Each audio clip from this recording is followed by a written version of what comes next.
Welcome to Tri-North Middle School and welcome to the Mayoral Candidate Forum. As I walked in, I said, this is the most beautiful middle school I've ever seen. I grew up in Evansville, so we don't have middle schools like this. It's very beautiful. My name is Laura Rusk. I am a member of the League of Women Voters, and I am a law student at the Indiana University Mayoral School of Law, one of my classmates in the crowd. So very delighted and honored to be moderating tonight's discussion.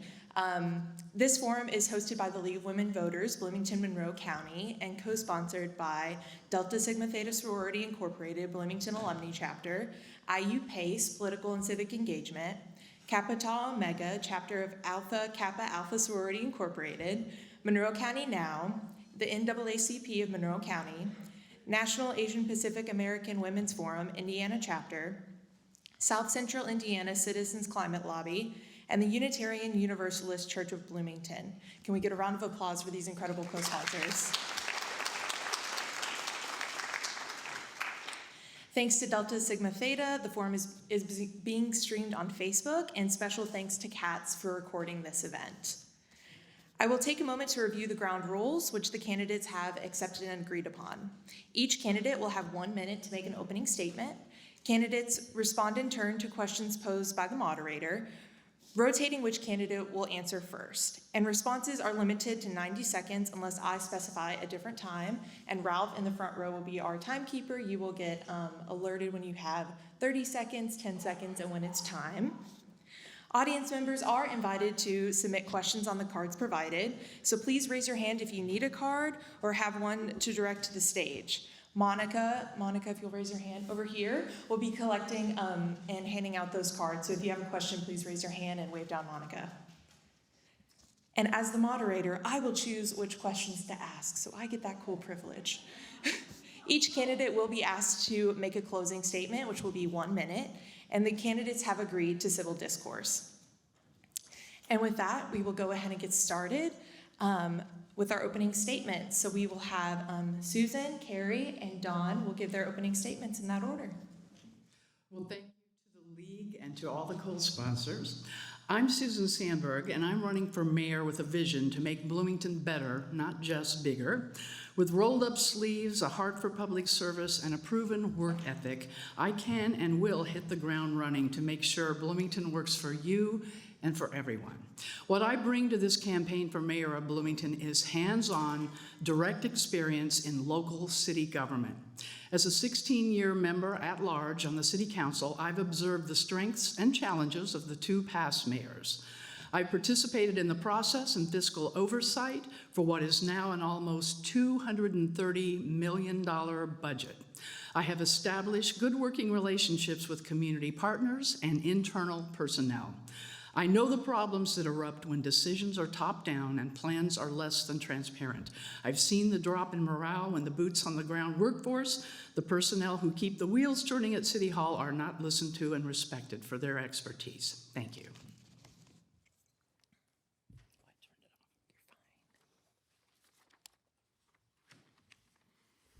Hi, I'm Carrie Thompson.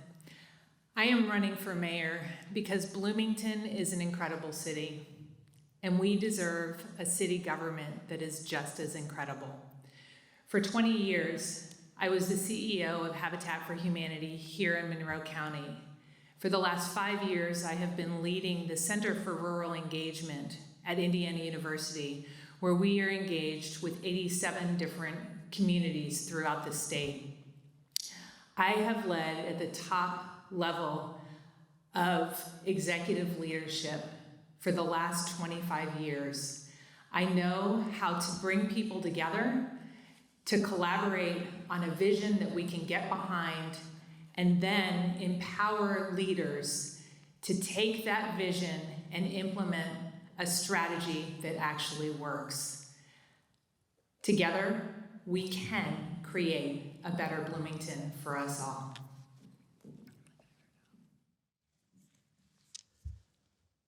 Folks, I was made for this. Redevelopment Commission in my 20s, Vice President of the NAACP, co-founder of the Black Democratic Caucus, creator of Bloomington Living Legend Award, president of the Redevelopment Commission, founder and president of Griffin Realty Holdings, one of the largest African-American real estate companies, and deputy mayor for the city of Bloomington. Folks, I got you through a flood, a pandemic, and the Trump presidency. I don't want to sound braggadocious, but I really, really want to be your mayor. I've told you what I've done. Please feel free to check out my website, and so that you can see the vision of the future. Believe in Bloomington. And we will get started with our first question. Carrie will have you kick us off for this one. What is the primary role of a mayor, and how will you approach doing this?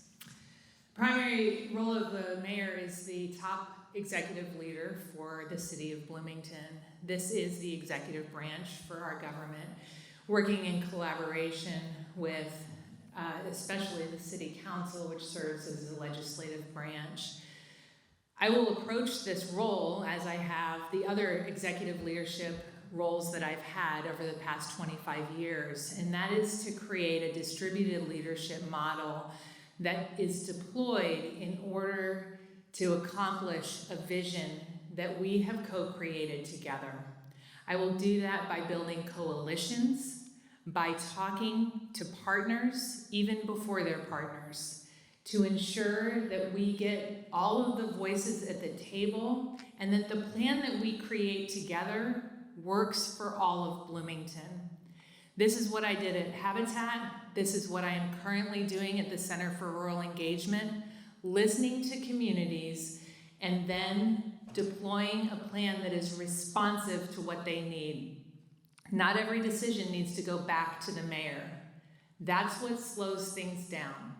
And if the mayor is the only person creating a plan in a vacuum, we never give our community the opportunity to improve on an idea. Can you repeat the question? Sorry.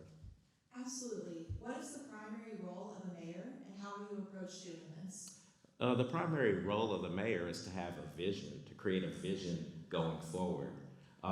It's also, you can have plans in place, but as a deputy mayor, I realize there are day-to-day things that happen, that you have to have that idea that every problem is an opportunity, because problems come on a daily basis. New things happen on a daily basis, and you have to look at it and say, okay, this is an opportunity to fix something that maybe hasn't been broken in 60 years, but it's actually broken.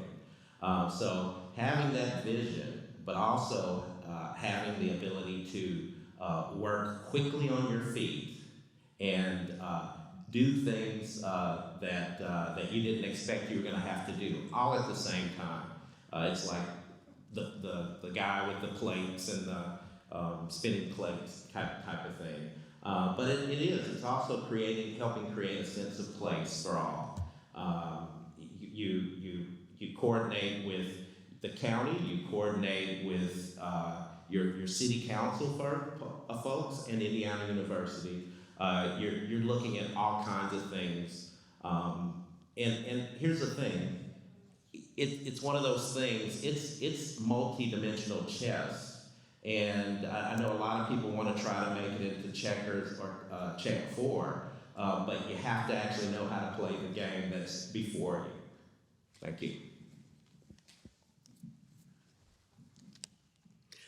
The role of the mayor is to certainly set the tone and to ensure that the vision includes the vision of the people who live here and reflects the needs of the city to provide essential city services and to make sure the staff is in place, the personnel is in place, the expertise is there to make sure that we are being responsible with the city's tax dollars.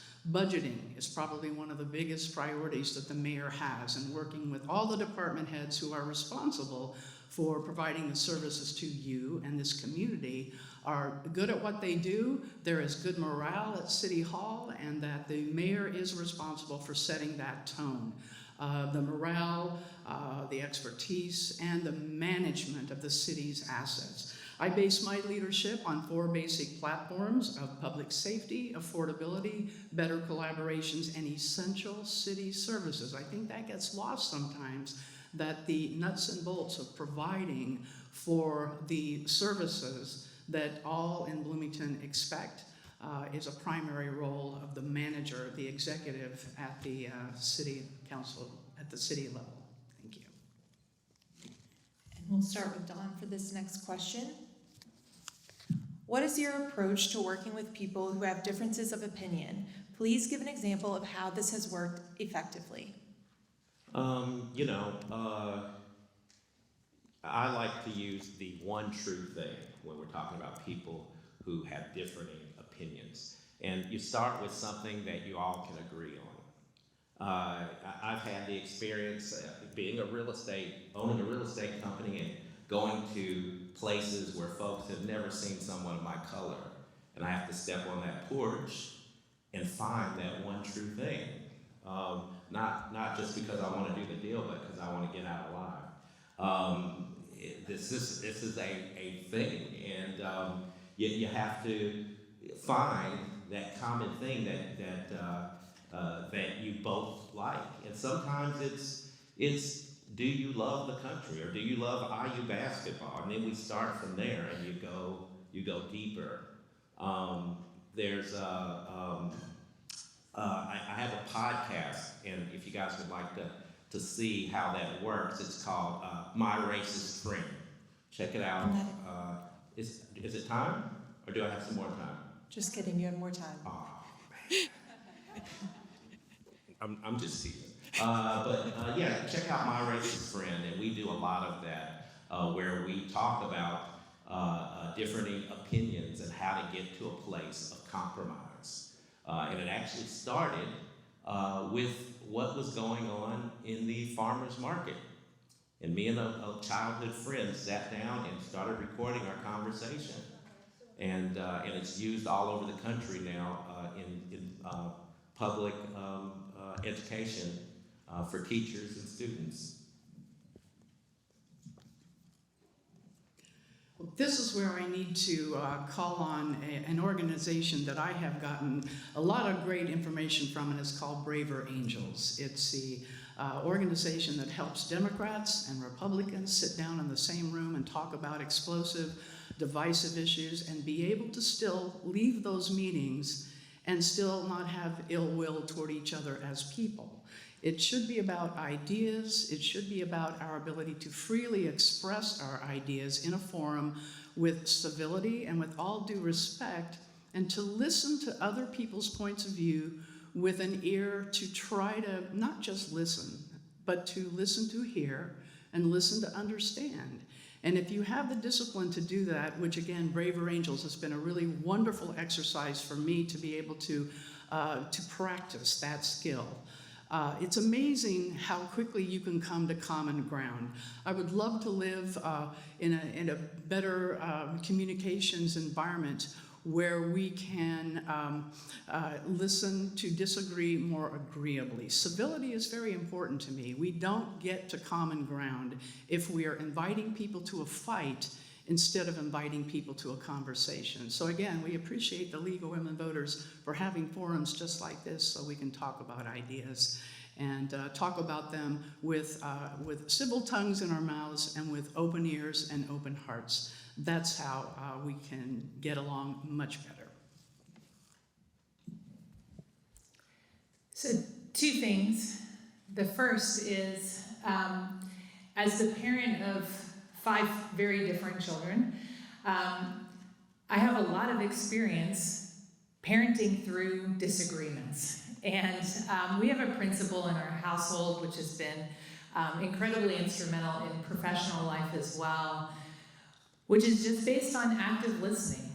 When there is a disagreement, then there is some sense of a problem that we really need to listen deeply to. And at Habitat, I never implemented a project that was not contentious, because still to this day, I have never experienced somebody who hears when somebody is moving in next to them who happens to not have a lot of money that says, "Great, let's get started." And so I spent the time ahead of every build that we did at Habitat talking to neighbors to listen to what their fears were and deeply understand how we could either address a problem or just simply create some understanding for what reality was there. Let's face it, in Bloomington, our municipal government is all Democrats, and they still don't always have civil discourse. We can do better if we listen better to truly understand. Our next question will start with Susan.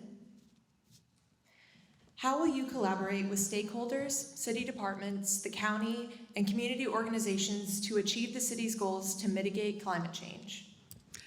Climate change is something that the city of Bloomington is very responsive to. We have established sustainability plans, which I have signed off on and agreed to. We have a climate action plan. We have transportation plans, and these are all extremely good goals that we've set for ourselves. Zero in Bloomington is a really great resource, if you check that out on the website, to work with individuals in the community. And I think this is critically important, to get small and incremental steps toward saving our city with regard to energy cost savings and being responsible as best we can, but small ways that individual householders can be a participant in this, that they don't feel that is a major sacrifice. And I think we'll be much more successful in executing our climate action plans when we invite people in and ask them to do small and simple things, and they do that voluntarily, and engage with the education that is needed and the planning that we do and the policies that we execute in the city that are all going to be instrumental in reducing that. I'm doing that now as a member of the City Council. I will certainly continue that good work as mayor. And how we spread the word, we work with all stakeholders in this issue. Lake Monroe is a big concern of mine, making sure that our water source is protected. The city does have a great climate action plan, and implementing that is going to take us all. An important component of that plan involves transit.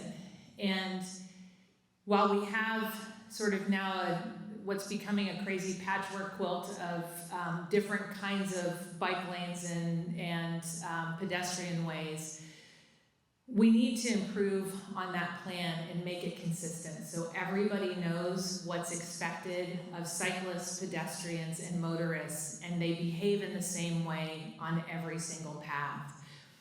While we're talking about transit, I want to emphasize that transit doesn't just happen in the city of Bloomington. Our labor shed is wide. We have people coming from multiple counties away into the city of Bloomington. It would behoove us to look at how a regional transit plan could be implemented in order to reduce total carbon emissions. And finally, something I've been talking about since the beginning of my campaign is the ways that each one of us contributes. We have great organizations. We actually have an interfaith coalition that's working on climate action plans. We should be leveraging those resources to ensure that every household understands what their choices are and how they can impact climate. Thank you. So we do have a climate action plan. We always, it seems like here in Bloomington, people are always trying to find new plans, and we already have really smart people that have actually put things in place. So we do have a climate action plan that in the Griffin administration we will really, really lean into. That's one of my goals. Sustainability is one of my big goals.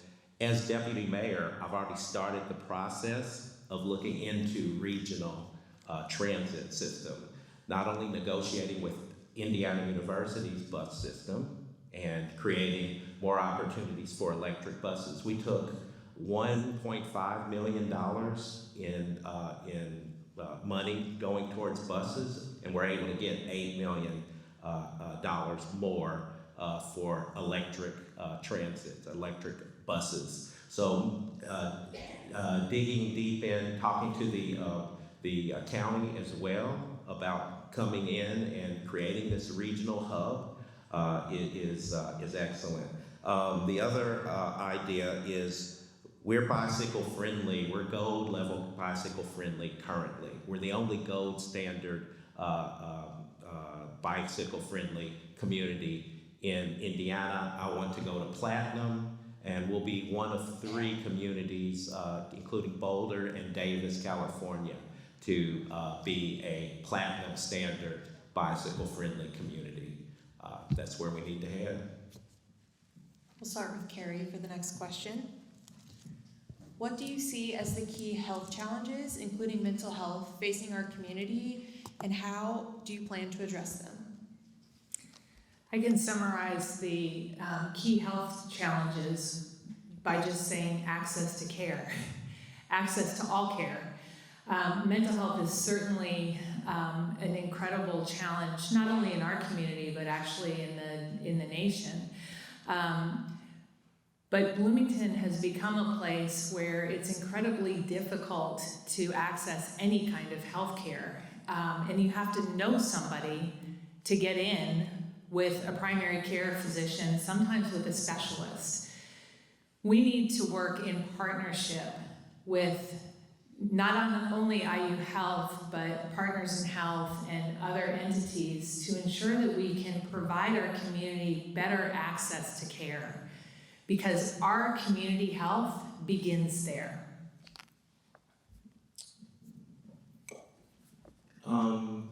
Access to care is right. We've got to treat our folks that are in a social service like we treat our police and fire. They are essential workers. Most of them cannot afford to live here. They are overworked and underpaid. And we've got to figure out a way to get more of them working here in Bloomington, because there's not enough for the crisis that there's just not enough. If we're going to be a community that says that we're going to do the best at everything that we want to do, mental health has got to be one of the top things that we think about when we're talking about sustainability, when we're talking about diversity, equity, and inclusion, and accessibility, and housing. And a lot of people want to talk about the unhoused, and really it is a mental health and substance abuse crisis that we're looking at.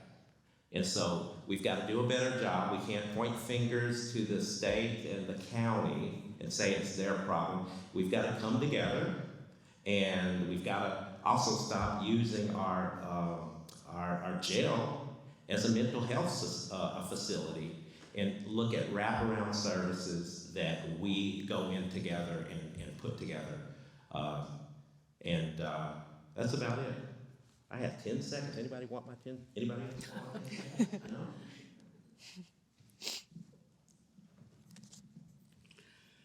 Healthcare and safety, obviously critical issues for any mayor to address. And this is a matter for collaborations and partnerships. I had an opportunity at a chamber event recently to talk with Brian Shockney from IU Health. And a question that was asked of us early on in our forums and debates was about what do we do about the physician shortage. So I asked Brian Shockney, and he said, help us recruit, because that's what we're having to do, is recruit. Well, how does the city of Bloomington help with that? We set the tone for the quality of life here, for making sure that Bloomington is the kind of city that is livable, that's affordable, that has basic essential city services where people do want to come here and live, because it is a community that embraces and helps people with whatever challenges that they are faced with. So with regard to the healthcare and the physicians crisis, that's a partnership opportunity to make sure we're aware of where the gaps are and how we can fill them.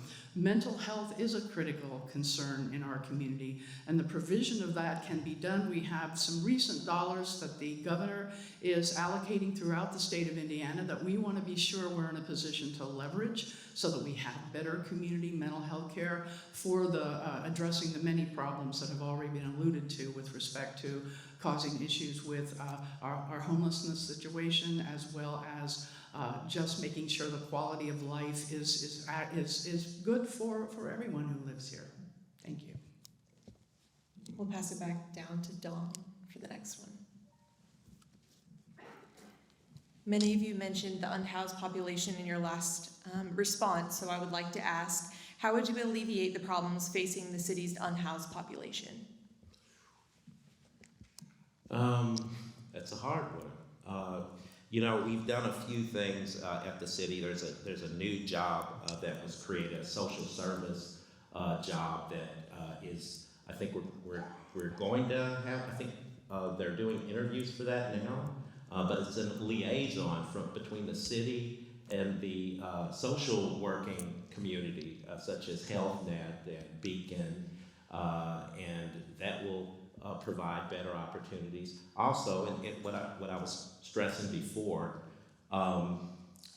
working with the county, working with the city, we can't point fingers at each other anymore, right? No one, the public does not know who's in charge and how they can receive help. One thing I've proposed, I want this center, a housing center that you can have counselors there to take care.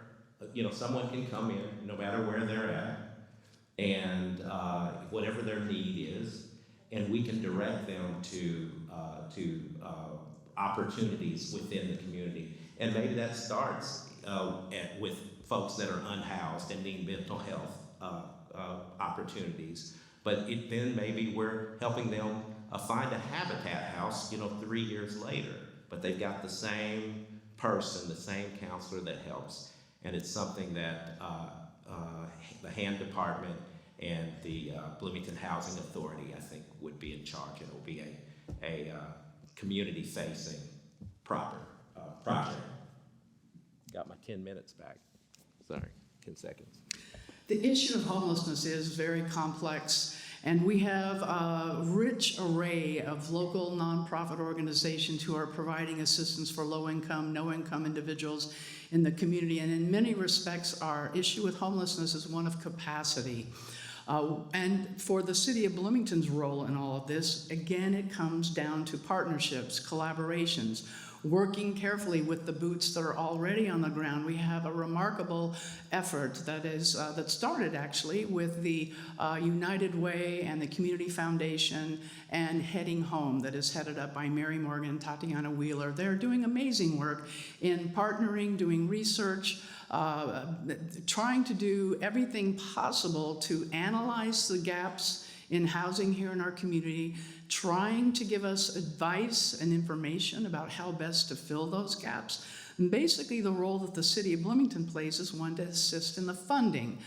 We were a funder along with our county colleagues, and we will continue this effort, but we must analyze how much more can Bloomington absorb by way of the capacity. We are an attractor for other people from other communities because of the array of wonderful nonprofit services we have here. We want to keep that effort up, but we also need to do more with other options. We have a Stride Center in our community, which is a wonderful diversion program. A lot of new things have been added, but can we do more? Yes, we can.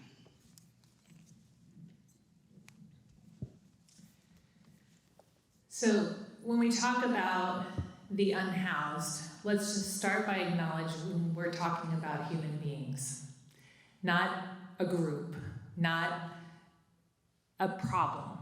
We're talking about humans, and the challenge with the unhoused and the way that we solve that problem of not having housing is by having housing. Mary Morgan and her team at Heading Home are working on a Built for Zero plan. That is commendable. This is about partnerships, and the mayor's role is incredibly important because the mayor is one of the most powerful conveners that a community has. And getting people together to figure out how to make homelessness rare, brief, and non-repeating is critical to our community. It's also important that we stop looking at ourselves as an island and acknowledge that people are coming here for services. We need to figure out how we can partner with others in the region and share best practices and see what kind of resources we might be able to either help them secure, what do we know about that they might also be able to tap, or create shared services. We'll come back down to Susan for this next question. And we'll continue the conversation about affordable housing. So the next question will be, what will be your first step as mayor to address the need for affordable housing?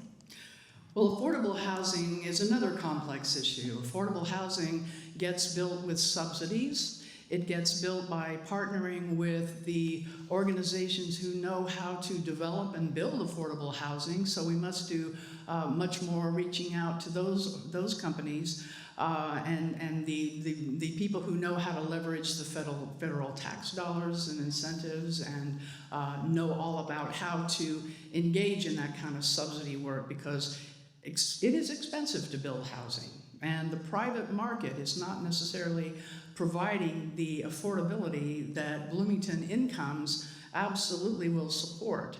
And so the city of Bloomington, in our development, we have to take a look at our zoning codes. We have to make sure we're incentivizing the right kind of housing development that is not necessarily market rate, brand spanking shiny new, but we also need to focus on paying attention to the housing stock we already have. We need to protect and preserve it. We need to make sure that the city is doing everything to accommodate more affordability within our housing stock. It is a major challenge. It's one that we've been struggling with ever since my first time on the city council. If it were easy to do, we'd have a lot more of it coming online. So we must continue to partner, collaborate, work with the people who also have the skills and ability to bring the housing projects to our community that the people can actually afford. Housing is one of the most complex issues that any community can face, and especially since 2009, our country has seen a new way of dealing with housing. As one of those people who is really good at creating affordable housing, I will tell you that there is no one silver bullet, and that's why I have a 5-point housing plan on my website. We need to look at multiple channels for creating the housing that we need. We need to look at zoning and making it transparent so that we don't have builders who have $250,000 of changes at Plan Commission, because those changes get passed on to the homeowners or the renters. That's where that cost goes. We need to activate some of the buildings that are being underutilized, and that will take a complete inventory of what we have in existence and where the vacant space is to determine whether or not we can activate that for housing. Build partnerships and collaborations, and especially take that 2020 housing plan, the housing study that we did, off the shelf and write an implementable plan of action that our community can get behind. So I too would take that housing study that was done in 2020 off the shelf, because it would be on my shelf as deputy mayor. And if you turn to the second page, it would say that I was on the steering committee. And that is what we've been using to get our 1,400 affordable housing units over the last 6 years. So that's the first thing that I would do.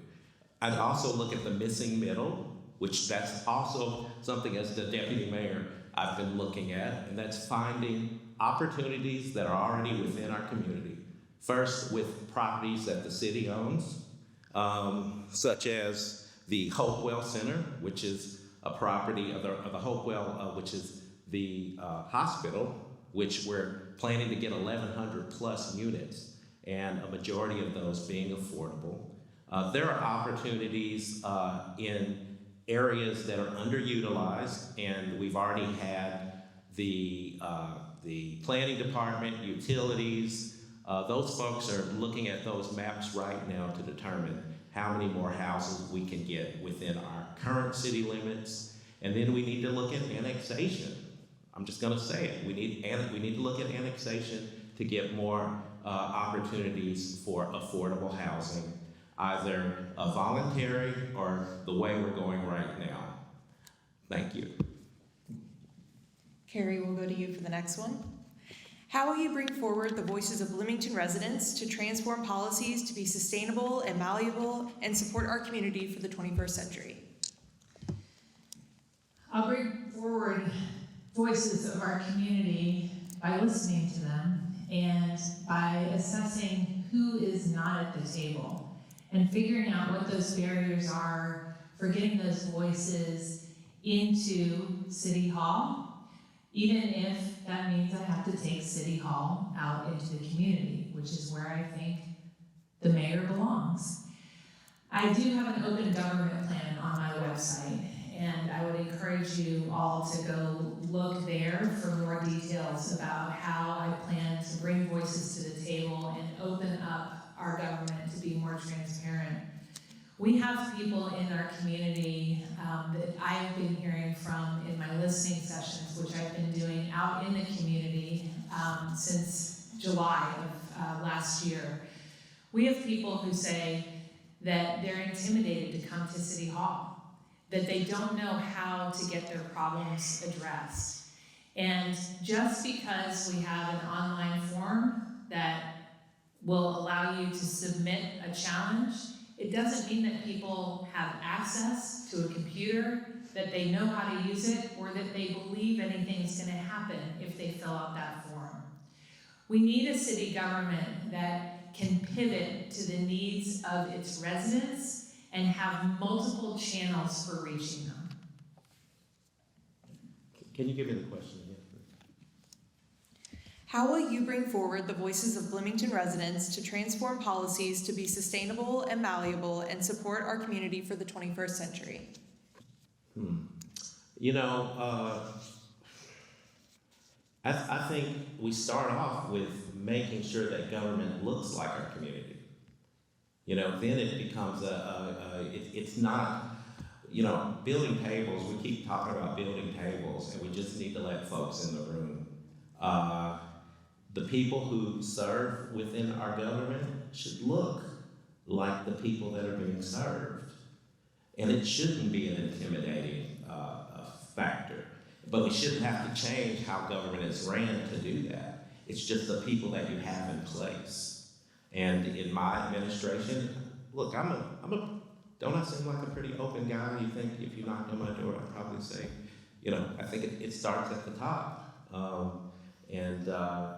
I think more with the way our press, we've got great press, the press that we do have, but I think we have opportunities to give more information out to people. We're going to have to do it because with the shrinking press, we've got to, you know, we've got to as a government, we've got to do a better job of letting people know what's going on.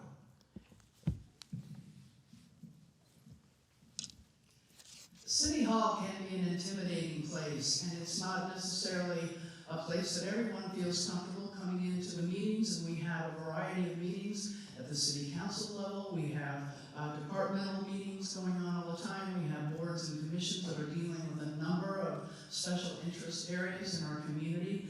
So the ability to get out in the community obviously is a critical issue for the city of Bloomington, to have the mechanisms to both invite people into the various meetings that are happening where big decisions are being made about legislation and how we live and policies and zoning codes. So with respect to the outreach, it is a two-way street in terms of The public does have an obligation as well to, when they feel something is not going right in their neighborhood or in their community, to be able to know who to reach out to. This is why we have district representatives on the city council that represent all 6 areas of the city. This is why we have at-large council members, to have eyes and ears out there listening to the public and making sure that that information gets feedback to the decision makers. And then our department heads, our Community and Family Resources Department, our HAND department.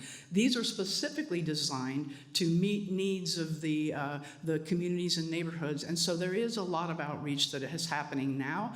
Can we do a better job? Absolutely. Pass the mic back down to Dawn, and I will just remind our audience members that we are collecting questions. So if you're sitting here thinking of a question during discussion, please flag down Monica and she will get you a card, and we will try to get those questions asked. We want this to be as beneficial for you all as possible. But Dawn, the next question that we'll start with you is, what is your position on the proposed annexation of unincorporated areas into the city, and what should be the city's next move? I'm all for annexation, and it's the city's right to extend its borders and to grow. And what a lot of folks aren't saying is that if we were to give up annexation, then we may give it up for good. Think about that. Think about having a community, having a city. And keep in mind, I am the mayor. I will be the mayor, and it is my job, my fiduciary relationship with you as the head of your community to let it grow and to actually be in I can't understand how people who are Bloomingtonians don't want that ability ever. So I would continue on with annexation. And I would not. Annexation was fraught with problems from the very onset. 7 years ago, when it was first proposed, it was massive. It came as a great surprise, not only to our county colleagues, but to those of us on the city council. We tried very hard to sit down with our county constituents and colleagues to see, could we pare it down? Could we have it maybe make more sense with mutual benefit? And then, of course, the lawsuit hit and we were put on hold for 4 years. When it was brought back, once again, very little had been done with respect to what I find stunning is lack of collegiality and conversations with our county colleagues to try to figure out how to do this more incrementally, more respectfully, and more with respect to all of our needs as a city and as a county. They have needs too for tax bases. The county provides a lot of services that we all benefit from. Our court systems, the jail, our county health department, they need resources as well. I oppose annexation because it's going to put a strain on city services. It's going to have an issue with affordability in the county, in the more rural areas, and I don't think it was handled in a respectful manner. So as mayor, I would want to begin that process again in a more incremental, slow, and collegial manner, working with our county colleagues, working with our county constituents, and doing that important give and take to make sure that the city isn't just involved in a massive land grab that is harmful to both the city and the county. It's quite appropriate that I'm sitting in the middle tonight. Listen, the current administration has handled annexation all wrong. It feels more like a hostile takeover than welcoming new boundaries to our city. If we want to welcome new people to our city, that should have started with a conversation, not a proclamation. We are in the middle, it is true, of some complicated lawsuits. Do I think that our city boundaries need to expand? Probably. Is the way that we have done this right? No, it's not. I do think that we can write a stepped plan to provide the services needed should annexation happen. But we need to spend some time bringing our county residents that are in the area for annexation into conversation. Whoever takes over as mayor is not going to do that until January 1st. There is a long time between now and January 1st for these lawsuits to potentially be settled. And we'll start with Susan for this next question. What are your plans to address the infrastructure problems with our current jail facilities? Well, first of all, the jail facility is not a function of city government. This is a county function, but this is where the city and the county can work collaboratively together in finding a new location for the new jail, which is clearly needed. I just recently attended the constituent meeting that Cheryl Munson, Trent Dickard, Jeff McKim held, in which Sheriff Marte was present, giving a really excellent presentation as to what he is doing to make jail conditions now humane. And this is a critical issue that we all know about. And so my responsibility as mayor of Bloomington is to do everything in our power to work, again, well with our county colleagues who are tasked with the governing aspects of managing that jail, managing the justice system, work with them to try to find a good location that's going to be amenable to the court systems, to the treatment options that we would like to be able to provide in any kind of incarceration. We want a new jail to not be a place of punishment, but a place to help cut down on recidivism by allowing better family visitation, allowing better humane conditions. But I think Sheriff Marte is quite good at changing the culture in that jail right now. I was very delighted to hear his presentation and to also hear from my county colleagues, at least the at-large members, that they too are willing to move with a little more urgency to solve the jail issue. I want to agree that Sheriff Marte is providing excellent leadership when it comes to fixing what we have now while there is a plan being made. The judicial branch and the executive, the judicial branch of our government does lie with the county. That doesn't mean that the city should be disinterested in it. We need to come to the table, if we're at the table, with something other than an opinion, as a partner. And so when the county comes with a piece of land that they're proposing, we should get curious about how we can be the best partner we can possibly be. Because city residents go to that jail. Our arrests land in that jail. It is a critical part of keeping our community safe, and the people in there should be able to have restorative conditions that allow them to serve their time in a humane way and to come back out and be citizens in our community that have the best shot at being whole and healthy.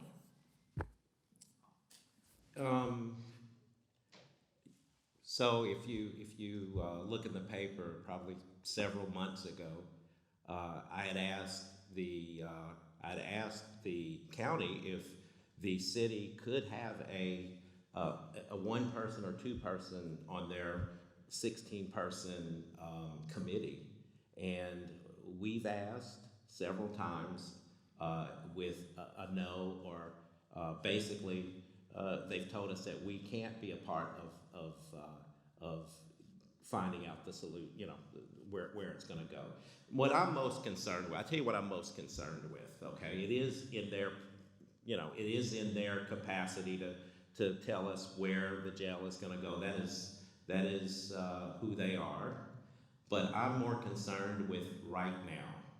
It's going to take 4-5 years to get a jail. What are they doing for the folks who are suffering right now? Where are the wraparound services right now? That's what we need to be asking folks. People are suffering. The police are suffering. The unhoused are suffering. The folks who are suffering from mental health, and using the jail as a mental health facility, they are suffering. Our fire folks are suffering. Our businesses are Look, we've got to do a better job of helping people right now. We'll start with Carrie for this next question. What can the city contribute to reduce infant and maternal mortality? Well, the city, let's go back to access to healthcare. In my role at the Center for Rural Engagement, we are working on improving health in rural communities. And Indiana really has terrible statistics for infant and maternal health outcomes.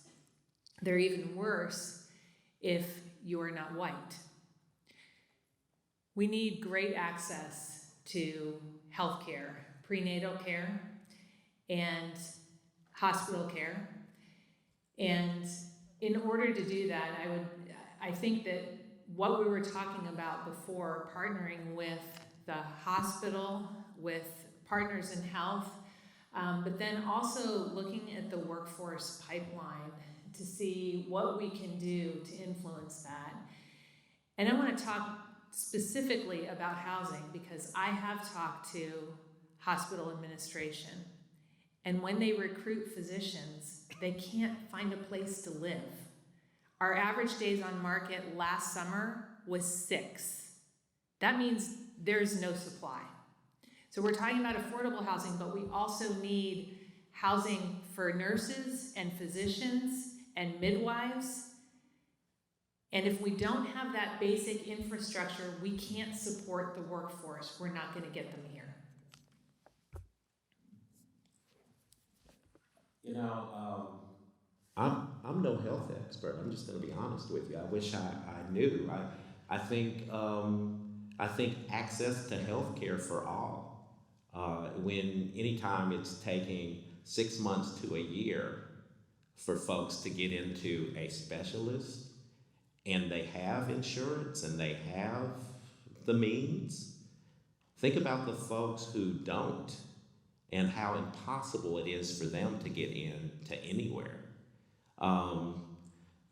But that's all I've got. Trying to get better health care for folks, leaning into the to the hospital to help, talking to HealthNet for they do great jobs they do a great job for folks who need it.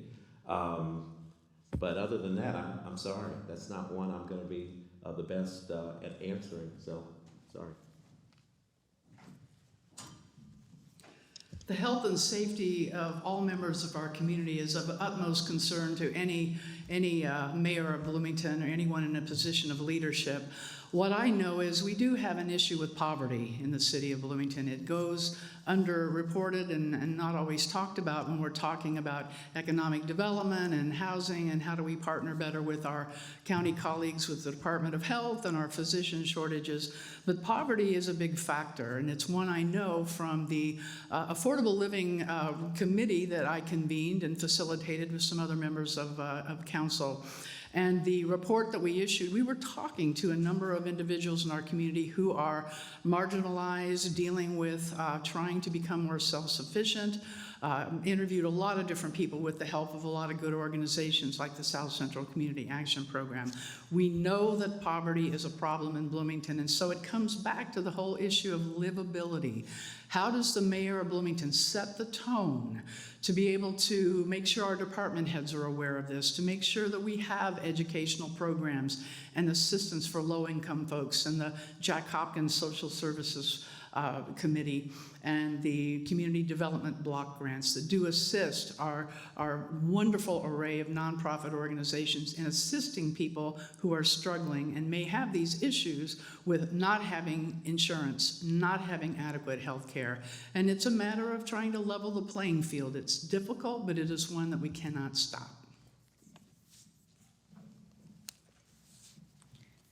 All right, we'll start with Doug for this next one.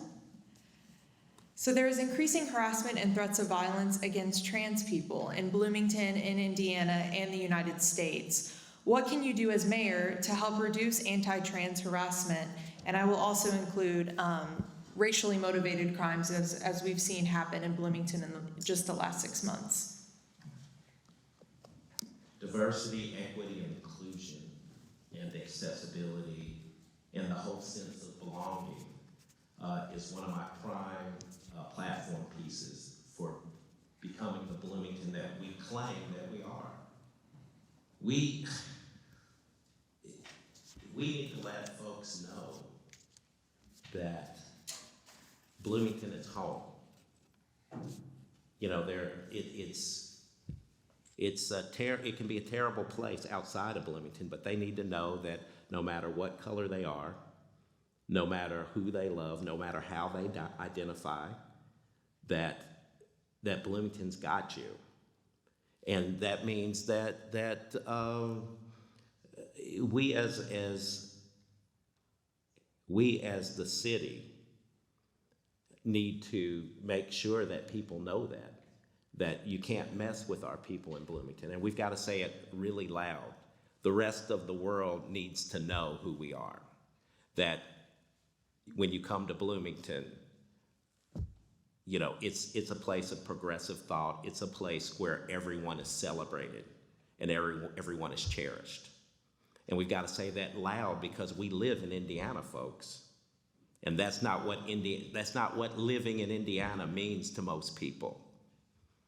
Right? So it's up to us as a community. It's up to me as your mayor to push that.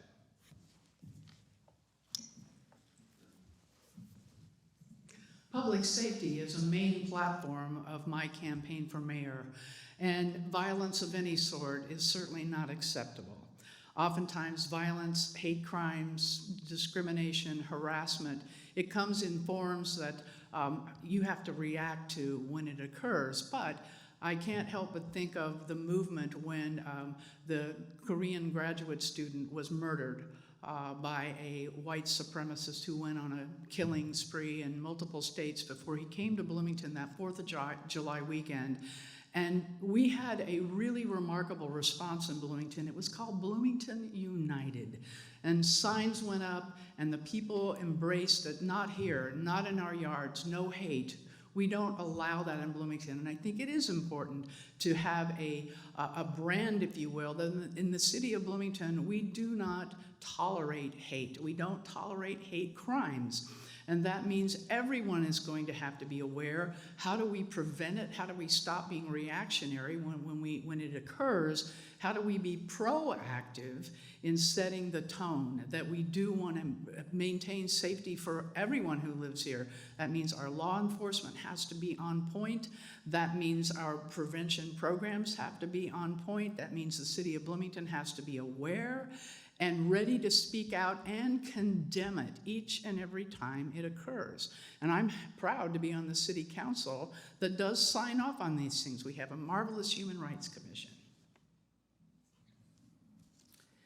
The mayor needs to lead the way in setting the tone that people are welcome here. Right now, especially as our trans youth are under fire at the State House, we need to build a community where our trans youth know that they are safe here, that their city has their back, and that we will provide services and support. When we had a racially motivated stabbing on a city bus, it was days before the current administration said anything. And when something was posted on the website, the statement read that Bloomington is a safe city. Bloomington didn't feel like a safe city to our Asian American and Pacific Island neighbors. Not at all. That statement was changed 20 minutes later to relatively safe. We need not only strong proclamations, but systems of inclusion. We need not only representation of people who look different, but we need voices and action that actually include people, that actively say, You are welcome here, and you are part of our community. Come back down to Susan for the next question. And that last question and the next questions that we will ask have been from the audience. So thank you all so much for submitting your questions. This has been really wonderful. And in the interest of getting all of your questions answered, we are going to cut the response time to a minute, just so that we can get everybody's questions in. So the next question I'll ask is, there is a historic tension between IU and the city regarding city services, housing, policing, etc. What would be your approach to improving this dynamic to improve the problem? Well, as a former employee at Indiana University, I have good relationships there. And as mayor of Bloomington, I will want to continue reaching out and having as many conversations as we can to talk about our shared interest in solving problems that occur on the campus as well as problems that occur in the city as a result of being a small city with a big university in its middle. There are opportunities for us to collaborate, and we certainly do with respect to our bus services, with respect to our fire station. We can certainly do more with respect to housing. Housing is probably one of my biggest concerns right now, because a lot of the housing that we're building is not for residents who are looking for homes, our physicians and our professionals and nursing staff, but students. And many of these big housing complexes that are coming up don't necessarily seem to be solving our problem with affordability. I would start by being an executive that talks to the executives at the university, which would be a switch from where we are currently. We need change to build relationships that work. I do work at the university currently. I have excellent relationships with various departments and executive leaders at the university. When Bloomington thrives, it's good for the university and vice versa. We have an immense amount of shared interest in creating success. It should not be rocket science to make this work. We need to start by just being willing to talk to one another, but then identify the things that we need to improve on together. I would start with housing and policing, because those are two of the largest interfaces that the city and the university have together. As deputy mayor, I would meet with Indiana University, my equivalent, on a monthly basis, and we would go through things that pertain to town and gown. The other thing is quarterly, there is a town and gown meeting that has a team of, including the mayor and the deputy mayor and the police chief and their police chief, and we do things, hundreds of things every day together. So the narrative that we don't work together is completely wrong, because we have to. But one thing we need to do is we need to make sure that they're not the only employer. We've got to do a better job of finding new employment sources. That's how we get from underneath Indiana University, by creating more opportunities for employment here. We'll go to Carrie for this next question. Can you have sustainability, economic, and cultural growth in housing without annexation? If no, then does it mean that you are for annexation? Sorry, sustainability. Can you have sustainability, economic, and cultural growth and housing without annexation? I'm sure if we get creative enough, we can. The city needs to decide exactly who it wants to be when it grows up. If we want housing without annexation, that is going to mean that we need more people on the same amount of land. If we don't want more people on the same amount of land, then we need annexation. Sustainability is an important piece of the housing puzzle, because people drive to work, to hopefully their medical appointments, as we've discussed, grocery store, etc. And being proximate to all of those services and where you work has a direct impact on our climate. Can we be sustainable with how we do this? We would need to be much more creative if we want to provide the amount of housing that housing study calls for. Give me the question again, I'm sorry. It's like a spelling bee. Can you have sustainability, economic and cultural growth, and housing without annexation? We can. I mean, we're going to have to. And annexation is not what's happening right now in the courts. You're looking at 3-4 years, maybe more. So I better have a plan going forward that looks at our community, whether or not we have annexation or not. Whether or not annexation goes through, we're still going to have to grow. Bloomington, people are still coming here. So it will do a lot better if we do have that ability to grow out. But if we don't, if we can't, folks, that height restriction that we have, you're gonna have to let it go, because we're gonna have to go up.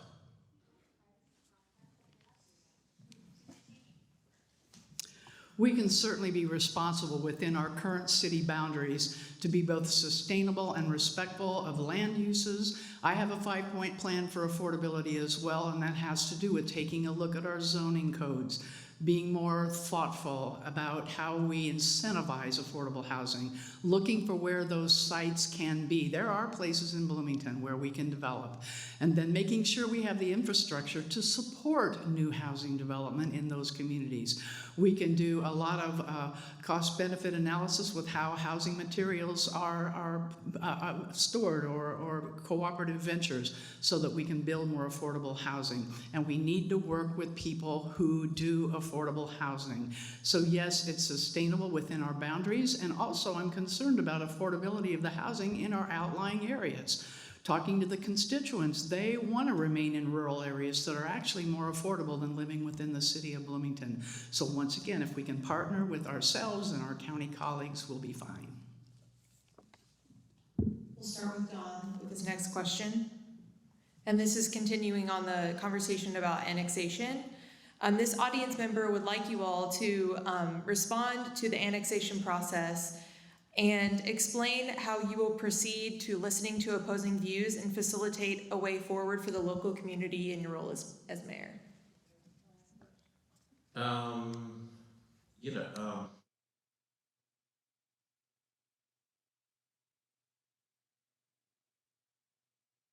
Right, to figure out how it's going to go.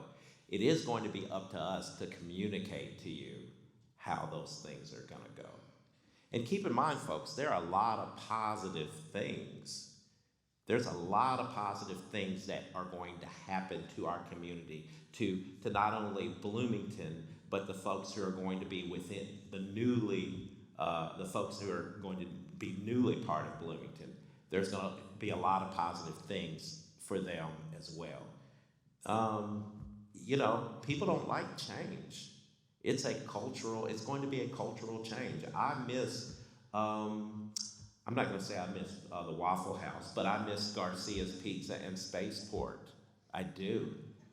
I've been here longer than most of you folks, but we have to prepare for another generation, right? Our city has to keep growing. The issue of fear of change is always interesting when that comes up, because change is inevitable, it happens, it's how we respond to that change, right? It's how we manage it in a responsible and incremental and a thoughtful way. I have been listening ever since the annexation proposals were first announced 7 years ago to the county constituents and their leaders, the county officials. And in listening to them, that's where I have come to my position to think it was a damaging process. It was at the very beginning of the conflict between the city and the county that is yet to be resolved and we still need to work on. And so listening to the constituents is exactly why I think it needs to be stopped. The litigation could be endless. It could take years. In the meantime, we're all in limbo. It's time to stop it. It's time to be more thoughtful in listening. And then when it's time to think about annexation, let's do it the smart way. Let's do it the respectful way. It can be done, but yes, we must first listen to our public. And if they don't like it, we don't do it.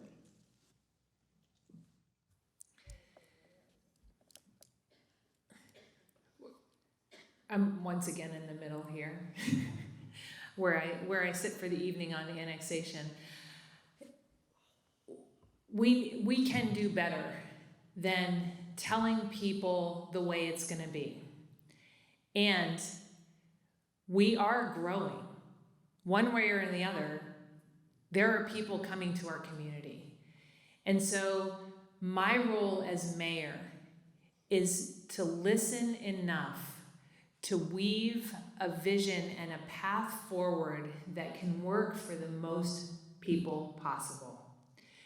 We are in litigation right now. I think we might have been able to avoid that with a different process, but we are where we are right now. It is unfortunate that we're talking about continuing to tell people how we will do things to them instead of partnering with them. We'll start with Susan for this next question. Do you think that there is enough home rule in Bloomington, or do you think that the state government interferes too much in Bloomington affairs?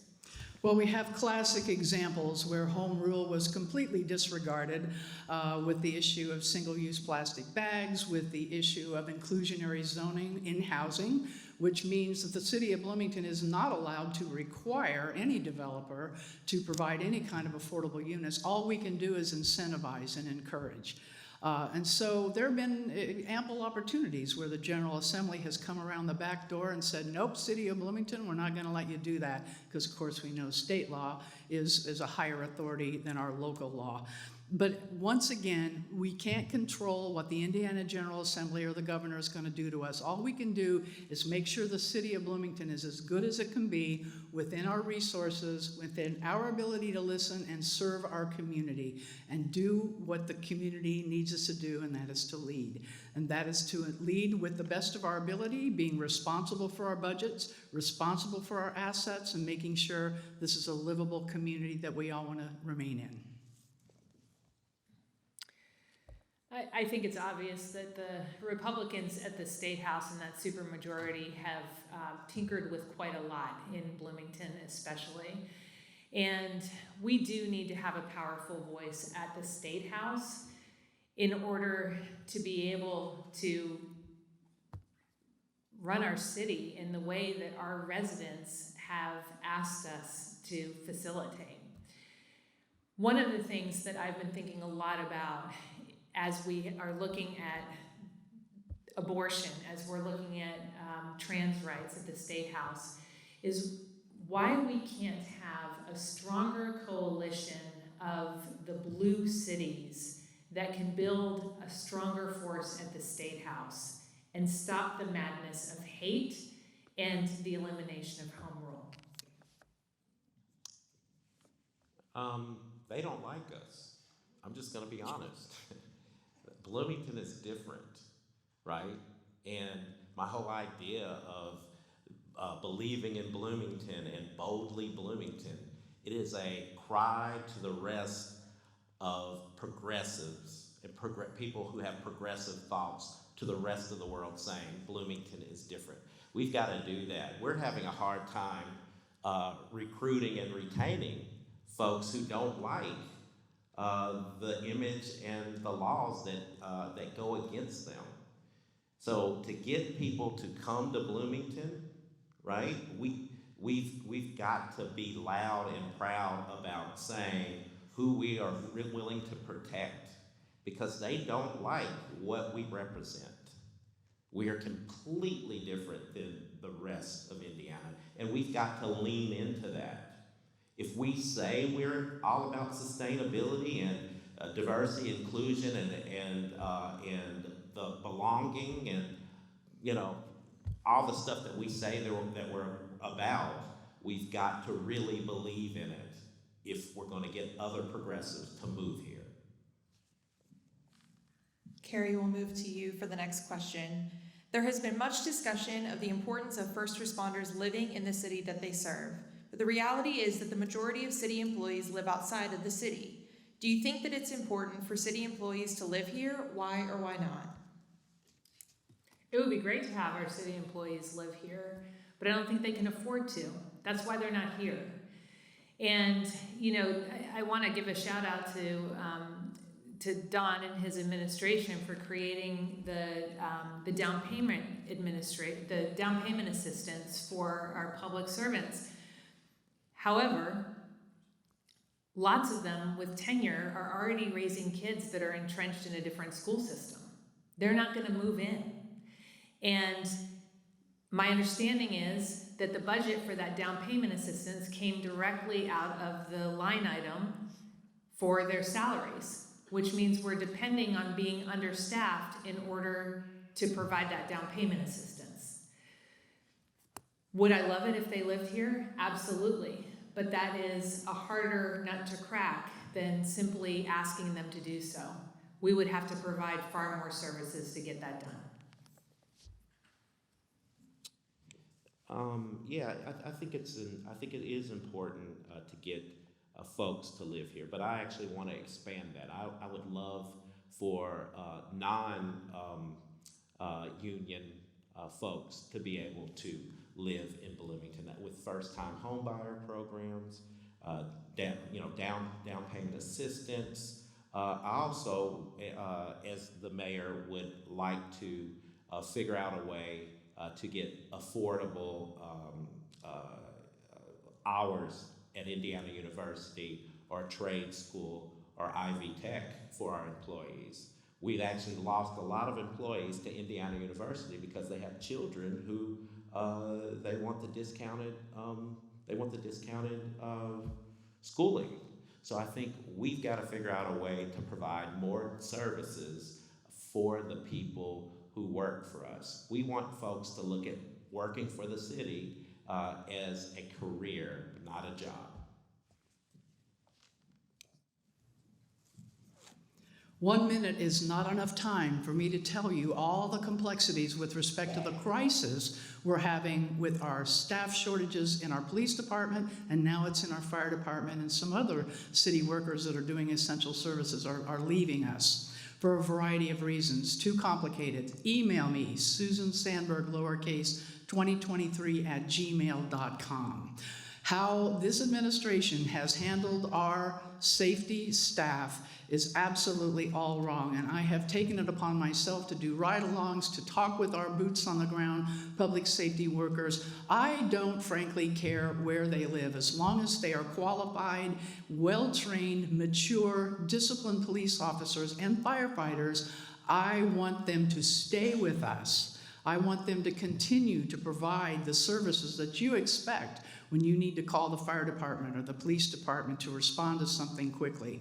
We're going about retaining and recruiting in all the wrong way, and I do have major concerns about how it's being funded. The next question will start with Don. This audience member writes that the discussions around the Lower Cascades Park have been challenging. Their sense is that those who would like to see Old State Road 37 closed and the space transitioned to a green space have few advocates in government. What is your position? Well, I have walked that with the mayor, Hamilton, several times when it was temporarily closed, and it is beautiful to see it from that vantage point. However, I grew up. I'm a Bloomingtonian, and that was one of the places that we could drive down to, on a weekend and just hang out for an hour or so. And I don't want to change that. There's a beauty to that winding road. It reminds me of a miniature Brown County or McCormick's Creek. And I can see his vision, but we've got other properties like that, and too many folks just love the access to get to there. So I think we leave it alone. We make it better, how it is, but better. Kind of like what I want to do for Bloomington, right? Lower Cascades is a beautiful park, it's a historic park, and once again, this is an example of this administration not listening to and not hearing the constituents that really opposed this. When they heard it was going to be closed, the access was going to be limited. It's not that they couldn't still go down there in a vehicle and park, but they couldn't use the entire Lower Cascades Road. This is not just a matter of access to the park for people of all ages, all abilities, and disabilities. This is about a road that people actually use because, and I know this, I live on the north side of town during game days and times when our roads and our bypass is crowded. Sometimes that's the only access point for a landlocked area of the city. Do we want that to be a road that people speed through? Absolutely not, but you can have public safety on that road and still keep the access open and still listen to your public when they tell you no, they don't want that changed in a way that's going to significantly limit their access. Can you repeat the question? So the discussions around the Lower Cascades Park have been challenging. Their sense is that those who would like to see Old State Road 37 closed and the space transitioned to a green space have few advocates in government. What is your position? So I just want to directly address the problem that's being expressed, which is that we have constituents that don't have any representation in our government. That's what we've been talking a lot about tonight. People need their voices to be heard in government, and then we need to come together and figure out the best path forward. Accessibility for that park is going to be key. We can't assume that everybody can ride a bike or walk long distances. There are also access issues, as Susan mentioned, on game day, etc. But the problem that this questioner has brought up is not actually about the road. It's about their access to their government. As your mayor, I will create systems so that your voice can be heard. We'll start with Susan with this question. Concerning the Seminary Park eviction of the winter of 2020-2021 and the 9-hour meeting that happened as a result of that, what would you have done differently as mayor from the current administration? And what do you plan to do to avoid utilizing evictions and street sweeps against the unhoused moving forward? This was the infamous meeting that lasted until 3 o'clock in the morning, and I was there. And that was a very difficult conversation, and it had to do with city policy about allowing tent camping or an encampment to continue on public property in a public park. I voted no because that was not a good public policy. Our parks are for the access of all peoples. As such, they are managed by our Parks and Recreation Department, and I did not feel it was fair to task them with the responsibility of managing something like that. As far as the eviction went, we have learned many lessons about when it is necessary to evict people from places where they are not allowed to be. That can be difficult, and you need to do it with a lot of planning. You need to coordinate with social services. You need to do it as humanely as possible with respect to their property and how they can retrieve their property. Many lessons were learned from that situation, but I stand by my vote that public parks are not the place for an encampment. Coalition building and solutions happen between the meetings. It is essential. This was not a surprise that people were camping in a park. When I was CEO of Habitat for Humanity, I actually had to move an encampment because it was on a property that we were going to develop as a neighborhood. And so I spent months ahead of time partnering with the local service providers for the unhoused, with the Bloomington Police, and walking the property to tell people personally what our expected dates were for when we needed to start getting in there and they would need to move. I am very proud of the dignified process that we provided in partnering not only with service providers, but the people who were living there, so that when the time came that we needed everybody moved, they had all moved voluntarily and they were partnered with services, not with a sanitation truck. Yeah, I wasn't part of the government at that time. However, being the deputy mayor, we do have things in place where there's no camping in either the parks or public property. And there's a 10 to 14 day process to find, to help folks find different, I'm sorry, 30 seconds, gosh. Anyway, there's time to actually help them find people to, I'm sorry, I'm drawing a blank because anyway, I don't think I would have done it the way it was done before. There are things in place, is what I'm saying, yeah, I'm done. Thanks. All right, and this last question will be a lightning round. You'll have 10 seconds to respond. Will you commit to the permanent expansion of the public transit services on Sundays in direct service to Bloomington's labor force? Yes, it is critical for our labor force to have public transit on Sundays, and I will commit to doing everything in my power to ensure that people have access to public transit. Yes, and I want to also expand paratransit as well. 24 hours. Yes, and I already raised your taxes in order to do that. A big portion of that raise in the ED lit was so that your public transit could be expanded, so absolutely committed to that. And now we'll pass the mic back down to Dawn, and you all will have 1 minute each to make your closing statement.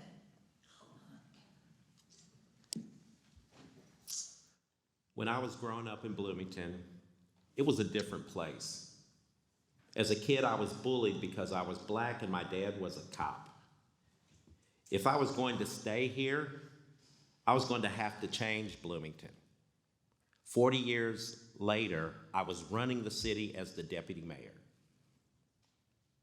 I see firsthand how much the community has progressed and how far we still have to go.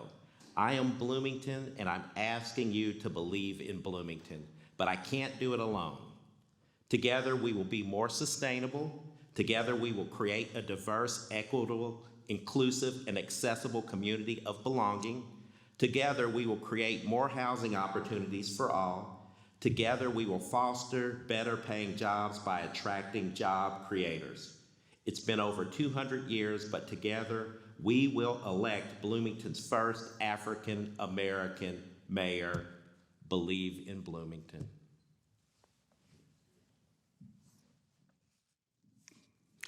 To achieve the goals of diversity, equity, and inclusion, we cannot operate in silos. Leaders must get out of the counterproductive habit of calling people out and do the much harder work of calling people in. That is the way to begin meaningful and civil conversations. It is through respectful discussion that we can find the common ground and work through the differences that divide. In my years of experience in local government, I fully understand the distinct roles of the public sector, private sector, and the nonprofit sector. Private citizens have their roles to play as well. Within those roles and responsibilities, there's ample room for partnerships to solve difficult social problems and inequity. A Sandberg administration will focus on the basic public services required of responsible city management. I will stand strong for the inclusive, big tent democratic values we all share. Thank you to the League and co-sponsors for hosting this candidate forum and facilitating a valuable discussion about the inclusive Bloomington we all support. I'm Susan Sandberg, and I hope to be your next mayor. When I chose Bloomington as my hometown more than 25 years ago, I did it because it was exceptional, because it called to me and it made me want to belong. We have been operating for too long now in a city government that casts people out when they do not agree, in factions and silos.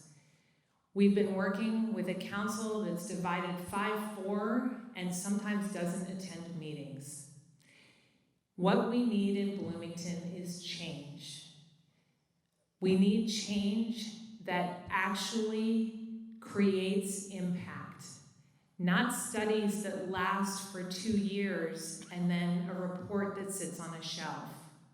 We need not to study, but to act, to come together, to listen to our community, and to ensure that we have a vision we can all get behind and a mobilized community who knows how to do it.